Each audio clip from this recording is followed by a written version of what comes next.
हनुमान बेनीवाल जी, मैं रात को लास्ट तक 5 मिनट प्लस 1 इसे कर चलिए, तो आपको 1 मिनट और ज्यादा मिलेगा। चलिए पहले ही 5 मिनट कहते तो शुरू बना ही नहीं पाते साहब, है ना। सभापति महोदय, सबसे पहले तो मैं आपको धन्यवाद दूंगा कि आपने राष्ट्रपति जी के अभिभाषण पर मुझे बोलने का अवसर दिया। सभापति महोदय, सरकार अभिभाषण किसी भी सरकार के विजन का आईना होता है। सरकार की रीति नीति कार्यों को लेकर अभिभाषण जो बातें कही जाती है, उससे हमारे देश की लोकतांत्रिक व्यवस्था में शासन के विजन को समझने में, सरकार के कार्यों को मानने में आसानी होती है। मगर इस अभिभाषण के अंदर राष्ट्रपति महोदय ने 82 बिंदुओं के माध्यम से जो बातें कही, उसमें ऐसा कहीं प्रतीत नहीं हुआ सरकार की कमी, खामी या नाकामी का हिस्सा थे, उनका कोई जिक्र इसके अंदर नहीं किया गया। सभापति महोदय, आपने 2047 के शताब्दी वर्ष की बात इस अभिभाषण के अंदर सरकार ने कही है, लेकिन देश का पिछड़ा वर्ग, गरीब, दलित, अल्पसंख्यक ये तो आज भी अपने अधिकार के लिए संघर्ष कर रहे हैं। किसानों की स्थिति क्या है आपको भी पता है, और देश के लोगों को भी सच्चाई मालूम है। यहाँ तक देश का गरीब, वंचित, पिछड़ा वर्ग कैसे पहुँचेगा? क्या इसका विजन आपके पास है? क्या आप इस बात की गारंटी दे सकते हैं कि आप जिस आज़ादी के अमृत महोत्सव की बात करें, वह आज़ादी देश के आखिरी व्यक्ति तक पहुंच पा रही है? क्या आपको भी पता है कि सच्चाई क्या है? जिस उत्तर प्रदेश का आप ढिंडोरा पीट रहे हैं, वहाँ चुनाव है, वहाँ जाकर देखिए क्या स्थिति है। आज भी वहाँ के गरीब के वोट, उनके अधिकार कुछ खास लोगों के द्वारा ही तय किए जाते हैं कि किसको मतदान करेंगे। आज भी उन लोगों को आज़ादी का मतलब तक नहीं पता। सभापति महोदय, कोरोना के संकट काल के अंदर देश को बचाने के लिए जिन कोरोना वॉरियर्स ने, योद्धाओं ने काम किया, तीसरी लहर भी चली गई, ईश्वर की कृपा रही हिंदुस्तान के अंदर। बड़ा बलिदान देने के बाद भी हम अभी सेफ साइड के अंदर हैं। मैं उन कोरोना योद्धाओं को धन्यवाद देता हूं। साथ ही इस जंग में जो दिवंगत हो चुके हैं, उन नागरिकों, भाइयों को श्रद्धांजलि अर्पित करता हूँ। महोदय, अभिभाषण में कोरोना की स्थिति और देश की स्वास्थ्य सेवाओं का जिक्र हुआ, लेकिन मैं आपके माध्यम से बताना चाहता हूँ कि एम्स की एक रिपोर्ट के अनुसार देश में स्वास्थ्य संबंधी आपात स्थिति से निपटने के लिए इंतजाम नाकाफी थे और पूरे अस्पताल कि 3 से 5% बेड इमरजेंसी विभाग में, और कोरोना संक्रमण के दौर में इस रिपोर्ट का खास महत्व है, क्योंकि रिपोर्ट के अनुसार ज़्यादातर अस्पताल डॉक्टरों, विशेषज्ञों, नर्सिंग स्टाफ की कमी से जूझ रहे हैं। साथ ही अन्य संसाधनों का अभाव, और इसका असर मरीजों और खासतौर से आपात सेवाओं पर भी पड़ रहा है। सभापति महोदय, मेरी मांग रहेगी कि अस्पतालों में अविलंब मानव संसाधनों की कमी को पूरा करने की जो जरूरत देश में थी, उसको वर्तमान सरकार अपने कार्यकाल में प्रमुखता से रहे। खाली पद भरे अस्पतालों के अंदर और जो भी आधुनिक संसाधन हैं, उनको लेके आम जन को बचाने के हिसाब से सारा काम दिल्ली की सरकार को। जब कोरोना की सेकंड लहर आई, तब ऑक्सीजन, रेमडेसिविर, वेंटिलेटर और आपके आईसीयू वार्ड के अभाव में भी हजारों जानें इस देश के अंदर गई थी। तो संविधान और आरक्षण और दलित अत्याचार के संबंध में बिंदु संख्या 14 में राष्ट्रपति ने संविधान के शिल्पी बाबा डॉक्टर अम्बेडकर, भीमराव अम्बेडकर, उनके आदर्शों का जिक्र तो किया, लेकिन मैं सरकार से पूछना चाहूँगा कि सरकार द्वारा सरकारी नौकरियों को खत्म करना, आरक्षण को खत्म करना नहीं है, क्योंकि आरक्षण सिर्फ सरकारी नौकरियों में, इसलिए सरकारी नौकरियों में कटौती का मतलब आरक्षण का कमजोर होना भी है। ऐसी परिस्थितियों में सरकार वंचित वर्गों के साथ अन्याय करी है। अगर हम नौकरियों की घटती संख्या, सरकारी क्षेत्र के निजीकरण और नौकरशाही में हो रही लेटरल एंट्री में आरक्षण के अनदेखी को मिलाकर देखकर कहा जा सकता है कि वास्तव में आरक्षण ऐसी स्थिति में पहुँच रहा है जहाँ इसके होने या नहीं होने में खास अंतर नहीं रह जाएगा। सभापति महोदय, अभिभाषण में स्वाधीनता, सम्मान तथा भाईचारे का जिक्र किया। मैं आपके माध्यम से बोलना चाहता हूँ कि देश के उत्तर प्रदेश, बिहार और मेरे राजस्थान राज्य में दलितों पर हो रहे अत्याचार को लेकर लगातार जो मामले सामने आ रहे हैं, वे चिंताजनक है। ऐसे में सरकार को आज़ादी के दशकों बाद भी दलित उत्पीड़न के मामलों पर लगाम लगाने के लिए ठोस उपाय करने की आवश्यकता थी, मगर ये आवश्यकताएं पूर्ण रूप से धरातल नहीं आ पड़ी। सभापति महोदय, देश में किसानों का जो हाल है वो आपसे छुपा नहीं। बहुत बड़ा आंदोलन देश के अंदर हुआ और 750 से ज़्यादा किसानों ने शहादत दी, और बाद में सरकार ने तीनों कृषि बिल भी वापस लिए। मैं ये नहीं समझता कि जिन किसानों ने, जिन जवानों ने मोदी जी को दूसरी बार प्रधानमंत्री के पद पर बिठाया, एनडीए के साथ साथ अकेली भारतीय जनता पार्टी को 303 सीट देकर अकेले बहुमत दिया, उसके बावजूद भी किसानों को भूल कैसे रहे, जवानों को भूल कैसे रहे? मैं ये याद दिलाना चाहूँगा, बिंदु संख्या 22 से लेकर 29 तक कृषि से जुड़े मामलों का बखान किया गया। पिछले साल हमने देखा कि सरकार ने ये स्वीकार किया कि हमारी तपस्या में शायद कोई कमी रह गई। अध्यक्ष जी, तपस्या तो सरकार कर रही थी, इस तपस्या में वो 100 किसानों को कर रही थी। 750 से ज़्यादा किसानों की शहादत को बिना स्वीकारे सरकार ने तीनों कृषि कानून वापस लेने का ऐलान किया, मगर किसान आंदोलन के दौरान जो हड़धर्मिता सामने आई वो पूरा देश जानता है। सभापति महोदय, प्रधानमंत्री जी ने कहा कि किसानों की आय दुगनी करेंगे, और किसान इन पर भरोसा करके 2 बार इनको सत्ता के अंदर लेकर आए। सदन को याद दिलाना चाहूँगा कि इसी सरकार ने 2022 तक किसानों की आय को दुगनी करने का टारगेट निर्धारित किया, लेकिन इनके वादे और ज़मीनी हकीकत की खाई ने भारत के किसान को संकट को दुगना कर दिया। NSSO की 2019 की रिपोर्ट के अनुसार ग्रामीण भारत में किसान परिवारों की वार्षिक कृषि आय में 2002-03 से 2012-13 के बीच औसत वृद्धि लगभग 20%, जो 12-13 से 18-19 के बीच लगभग 12% तक गिर गई, और ये भी तब जब कृषि का अनुमानित विकास दर 4.5% है।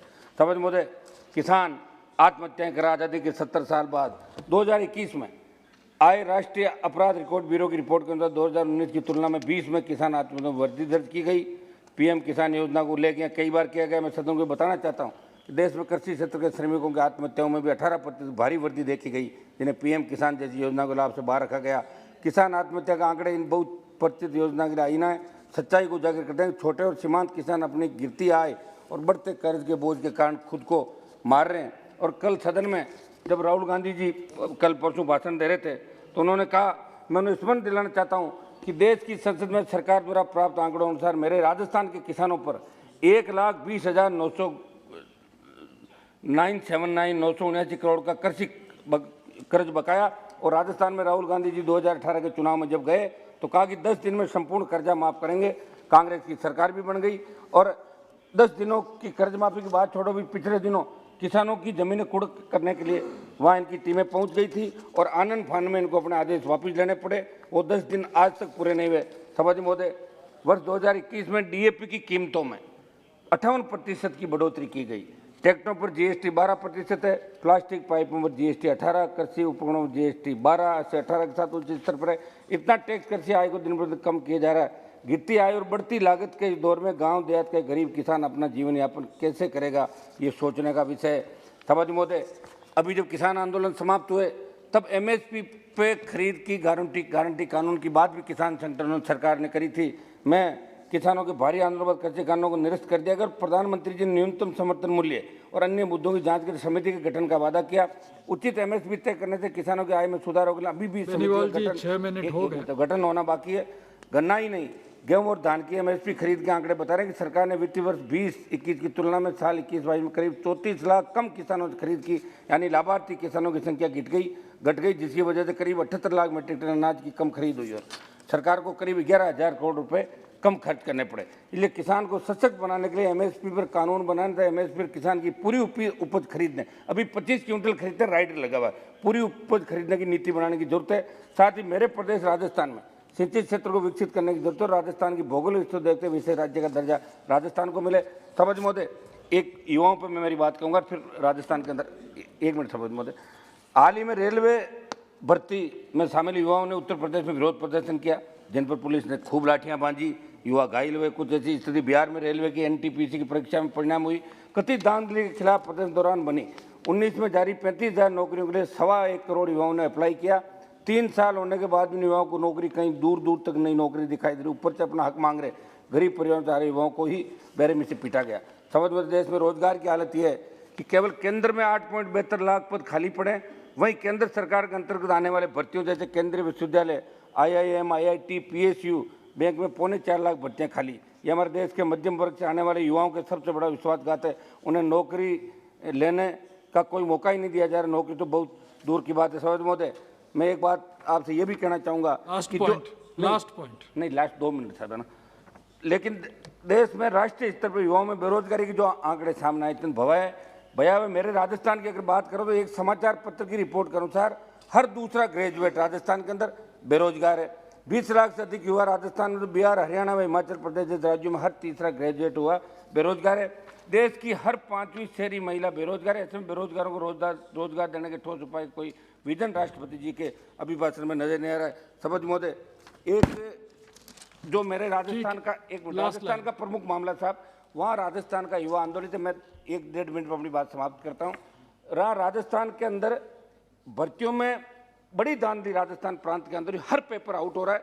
और कल भी ये मामला यहाँ उठा था। लगातार आउट हो रहे पेपर से बेरोजगारों में व्याप्त आक्रोश हुए। बेरोजगारों के भविष्य के साथ हो रहे खिलवाड़ को लेकर सरकार का ध्यान आकर्षित करना चाहूँगा।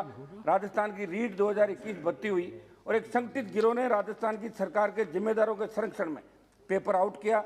दुर्भाग्य इस बात का है कि माध्यमिक शिक्षा बोर्ड अजमेर के जिन जिम्मेदारों की भूमिका परीक्षा को करवाने की थी, उन्हीं जिम्मेदारों ने पेपर आउट करवाया। समझ महोदय, राजस्थान रीट के मामले में पेपर आउट होने के बाद बोली लगी 5 करोड़ तक पेपर बिका। जिसने जितनी ज़्यादा रकम लगाई उसको पेपर पहुंचा।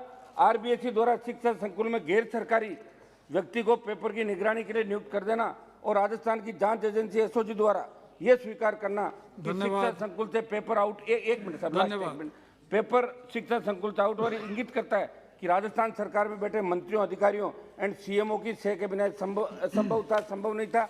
इस पूरे मामले में एक बात ये सामने आई सभी महोदय कि राजस्थान में कांग्रेस की सरकार है, जिन्हें राजस्थान में रीट परीक्षा में अहम जिम्मेदारी मिली, वो कांग्रेस की राजीव गांधी स्टडी सर्कल संस्था में सदस्य और पदाधिकारी हैं, जिनके संरक्षक राजस्थान के मुख्यमंत्री अशोक गहलोत और नेशनल कोऑर्डिनेटर मंत्री सुभाष गर्ग के माध्यमिक शिक्षा बोर्ड के बर्खास्त अध्यक्ष डीपी जारोली सदस्य रीट जयपुर कोऑर्डिनेटर प्रदीप पारस। आ गया सारे चीज, आधे मिनट में साहब, आधे मिनट समाप्त कर रहा हूँ, आधा मिनट साहब, आप बैठते हो तो हमें लगता है थोड़ा सा सारा चीज आ गया है, लास्ट लाइन बोल दीजिए। आधा मिनट साहब है ना। जयपुर कोऑर्डिनेटर प्रदीप पारस संस्था के जयपुर रीजन कोऑर्डिनेटर है। एसओजी राजस्थान सरकार की एजेंसी, इस पर्दे के पीछे जो असली मगरमच्छ उन्हें वो नहीं पकड़ पाएगी, क्योंकि पेपर जब आउट हुआ तब राजस्थान सरकार जिम्मेदार दावा कर रहे थे कि पेपर आउट हुआ ही नहीं, इसलिए मामले में सीबीआई जांच जरूरी है। चूंकि पेपर एक संगठित गिरोह ने बड़ी रकम लेकर कई लोगों को बेचा, इससे साफ जाहिर है कि मेहनत करने वाले व्यक्तियों के साथ बहुत बड़ा धोखा हुआ है। सभापति महोदय, मैं मांग करता हूं कि दिल्ली की सरकार इसके अंदर इंटरफेयर करे, इस रीट को रद्द करे, इसकी सीबीआई जांच करे और जारोली को बर्खास्त करने से नहीं होगा, धन्यवाद, गिरफ्तार करे। मेरी बात समाप्त कर दो साहब, पूरी बात समाप्त करने से। 10 साल पहले आरटेट के पेपर जिस फर्म से छपवाए गए थे उसी फर्म से इस बार भी छपवाए गए और गड़बड़ी उस समय भी हुई, उसका बावजूद एजेंसी को फिर से प्रिंट का जिम्मा दे दिया गया। फिर राजस्थान के किस अधिकारी ने उस फर्म को ये काम दिलवाया, ये जांच का विषय, क्योंकि वित्तीय घोटाला भी इस पूरे मामले में हुआ है, क्योंकि इस फर्म को 130 करोड़ रुपए का आसपास की राशि का भुगतान किया गया। हनुमान जी 11 मिनट हो गया, इसी प्रकार आखिरी सारी चीज आ गया। मैं बोल देता हूँ, लास्ट मेरा पूरा हो नहीं आ गया, बस मैं पूरा करूंगा। इस प्रकार वर्तमान राजस्थान सरकार कार्यकाल में 5 बड़ी भर्ती परीक्षाएं हुई, 5 परीक्षाओं के पेपर आउट हुए।